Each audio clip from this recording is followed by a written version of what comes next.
Jak se vám líbí ten pohled do zelena? Kam až oko dohlédne, krásná souvislá zelená plocha. Chtěli byste doma taky takovou? Že to trvá dosáhnout takovéhoto trávníku?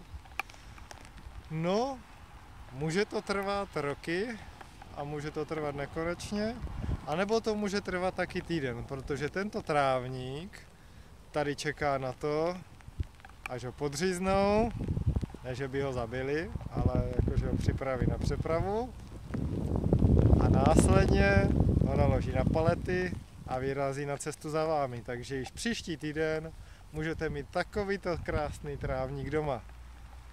Stačí se ozvat a je váš. Je to trávník ze Slovenska, z Malacek, z firmy Richter Rasen, což je rakouská firma a její slovenská dceřiná společnost, respektive pobočka. A tady u Malacek pěstuje pro mě osobně snad nejlepší trávníky ve střední Evropě. Proč?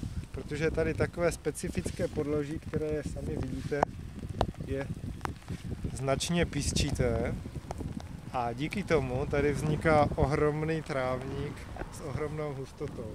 Předvedem si na dalším videu, co všechno to vydrží. Bohužel tady zrovna žádný zbytek nemáme. Mám naložené sice plné auto, ale nechtěla se mi vydělávat rulička a stativ. Vzhledem k tomu, jaké mi vyšlo počasí, takže to si ukážeme někde na zakázce. Takže já se loučím z krásné zelené plochy ze západního Slovenska a pokud byste chtěli mít v Čechách dovozový koberec ze zahraničí, od našeho východního souseda v super kvalitě, tak budu rád, když se ozvete. Mějte se hezky a těším se na viděnou u vás na zahradě za lepších podmínek povětrnostních a můžeme začít. Jinak můj osobní telefon, ať nemluvíte s nikým dalším, je číslo 605 829 232. No a stačí se ozvat a můžete mít tady ten trávníček klidně koncem příštího týdne u vás doma. Ale to už je o tom, co všechno bychom pro vás s tím udělali, protože takovouhle trávu neuděláte jen tak. Nebo uděláte, ale abyste ji udrželi, tak je potřeba ji zavlažovat a sekat.